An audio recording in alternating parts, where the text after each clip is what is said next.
My name is Reneau Peurifoy. In this video, I present a simple model for understanding emotions along with an approach for managing difficult emotions more effectively. The emotions you experience are the result of a complex automatic response that has three basic parts. The first is the subjective aspect of emotions. This includes how various emotions make you feel and how they urge you to take action to obtain the things that have been identified as desirable or avoid those that have been identified as dangerous or undesirable. The word emotion captures this idea well, as it contains the word motion in it. Indeed, as the intensity of an emotion increases, the urge to take action also increases. A simple example would be a student who is told at the beginning of the semester that a term paper is due in 3 months. At first, the student may not think much about the paper. However, as the deadline approaches, the desire to do well or the fear of failing generates the urge to take action and finish the paper. As the deadline nears, the urge for action increases. For some, this urge reaches a level that causes them to begin the paper several weeks or days before the deadline. For others, it's the night before. The second aspect of emotions is their physical nature. Much is being learned about the neural pathways that generate our emotions. While this research is important and in time will lead to new treatments for people where a specific pathway is not working properly, it does not tell us anything about the conscious or unconscious processes that trigger a specific pathway.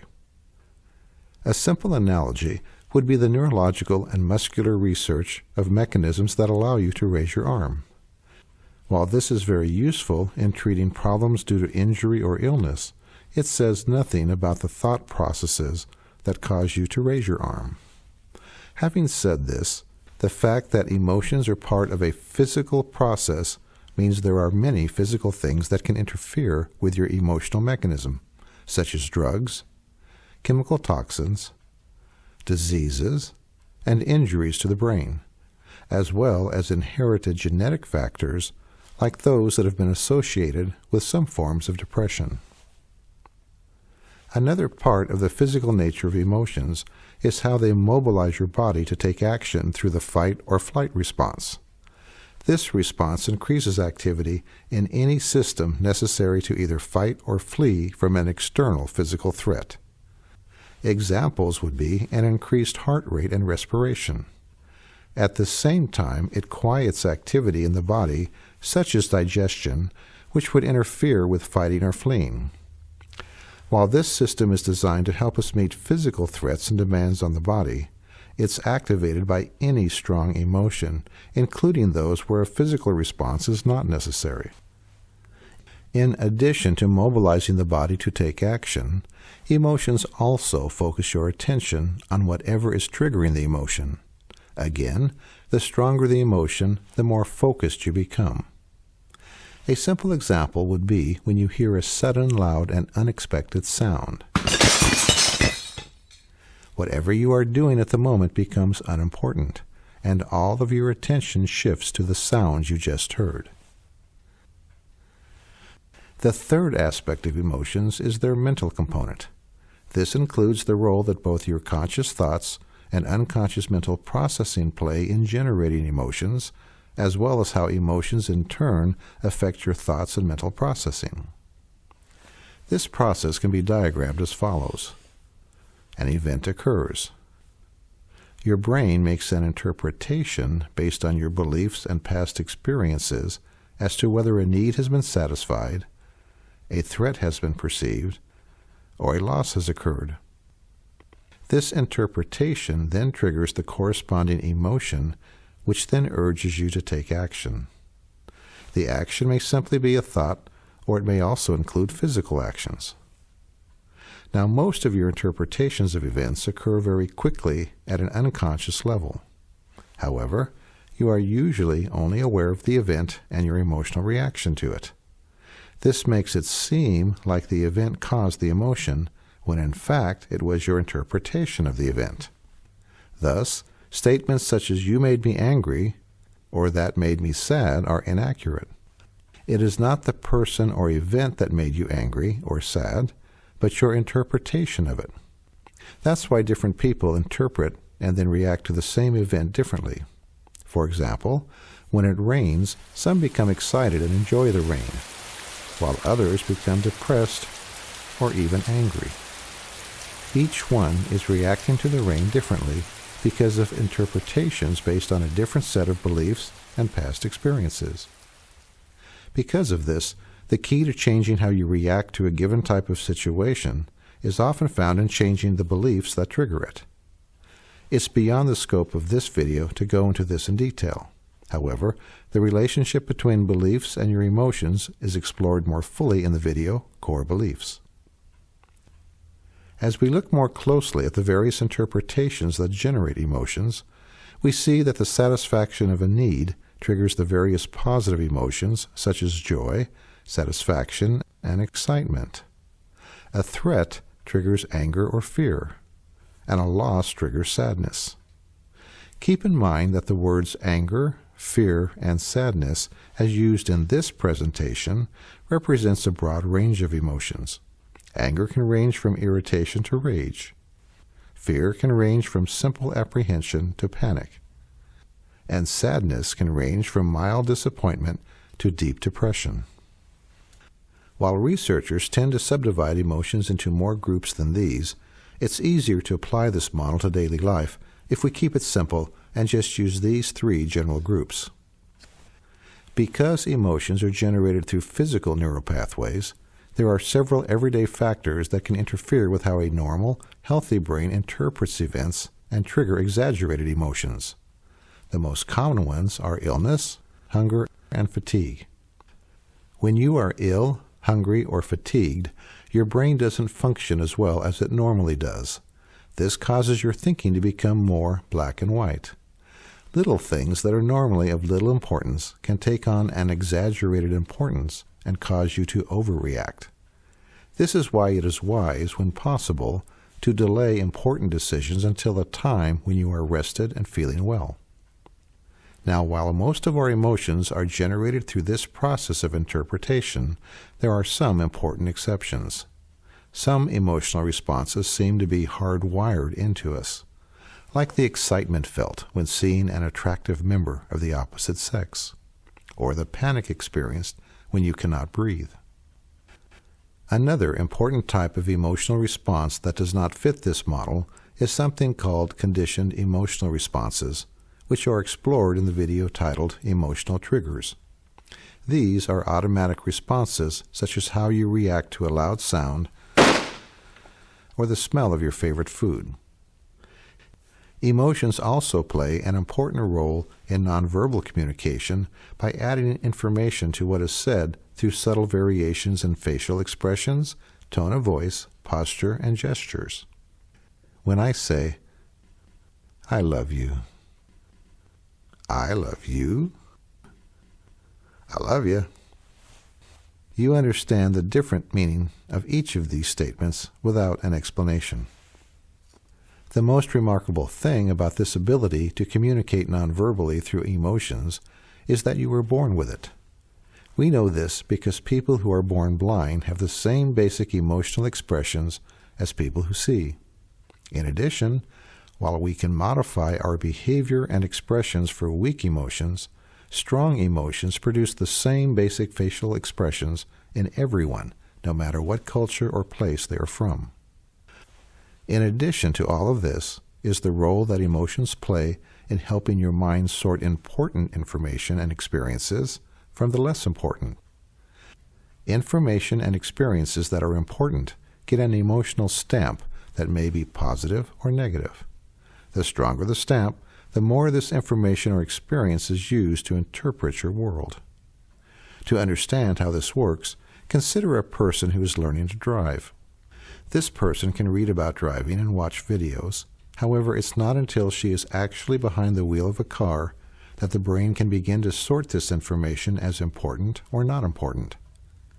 Both the fear that strikes when the car goes the wrong way or does something unexpected, and the pleasure experienced when it responds as she wishes, gives both the information that was learned and the actual experience and emotional stamp that helps guide the proper actions needed to drive in the future. This is why experience is more useful than simple book knowledge. Experience allows your mind to identify what is important and use this to guide future interpretations and actions. At this point in your life, you have countless associations, beliefs, and information with varying emotional stamps that are shaping your interpretations of events. In essence, an unconscious part of your mind is always scanning your environment and the events taking place around you. Whenever something is noticed that has, in the past, been identified as important and given an emotional stamp, either good or bad, it triggers the associated emotion. The stronger the stamp, the stronger the emotion. Now let's explore our basic model in more depth. As already stated, there are three general interpretations that can be made of the events taking place around you. A need has been satisfied that generates various positive emotions. A threat exists that would generate either anger or fear, or a loss has occurred that generates sadness. Since positive emotions usually do not cause problems, this video will focus on interpretations involving a threat or loss. When a threat is perceived, the main thing that determines whether you will experience fear or anger is whether or not you think you will be able to manage the threat. If the threat is seen as manageable, you tend to experience anger and are motivated to eliminate the threat. If the threat is seen as unmanageable, you experience fear and the desire to escape from the threat. Keep in mind that your interpretation is subjective and based on your experiences in the past as well as your present beliefs and expectations. Thus, people often misinterpret events and see a threat or loss where none exist. This explains many of the inappropriate emotions that people experience. These are emotions that are overly intense or an illogical response for a particular situation. A simple example would be spilling a drink while dining with friends. For some, this is a major threat because of what they perceive others might think. For others, it's only a minor inconvenience of little importance. Now, let's look at some general guidelines for managing difficult emotions that seem overwhelming, puzzling, or cause you to respond inappropriately. If you are in the middle of an intense emotion and it's possible for you to do so, go to a place where you can be alone and go through the following steps. Otherwise, take time as soon after the event as is convenient to go through them. The first step in managing your emotions effectively is to accurately identify what you are feeling. For most, this can be done by simply taking a moment to ask yourself, what am I feeling right now? As you identify your emotions, use words that describe true emotions, such as angry, anxious, afraid, sad, or depressed. People sometimes avoid feeling unpleasant emotions by describing them with vague words that describe events rather than emotions. 4 common ways this is done is to use the words upset, confused, helpless, or frustrated in place of words that describe actual emotions. Saying I'm upset simply means I'm feeling a strong emotion. Identify the emotion. Is it anger, fear, or sadness? Saying I'm confused means you don't understand something. What emotion does your confusion generate? Anger, fear, or sadness? Saying I feel helpless means events are out of your control. What emotion does not being able to control events generate? Anger, fear, or sadness? In the same way, saying I'm frustrated means that events are not turning out the way you wanted them to. What emotion does not getting what you want generate? Anger, fear, or sadness? If you find it difficult to identify what you are feeling accurately, take some time to identify recent times when you have experienced different emotions and note how you have behaved. For example, think of a time when you know you were angry and recall how you talked, the words you used, the tone of your voice. Note also your behavior. How did you act that was different from your normal behavior? Now, whenever you notice yourself talking like this or acting in a similar manner, it's a signal that you are experiencing anger. Do this for times when you were anxious or fearful, as well as for times when you were sad or depressed. Additional information on this can be found in the video Emotional Triggers. The next step is to identify what triggered the emotion. Usually, you only need to ask yourself, what did I want in this situation? Or, if I could control events, what should have happened? As you describe what you would have liked to have happened, identify the specific need or want that was frustrated or the loss that occurred.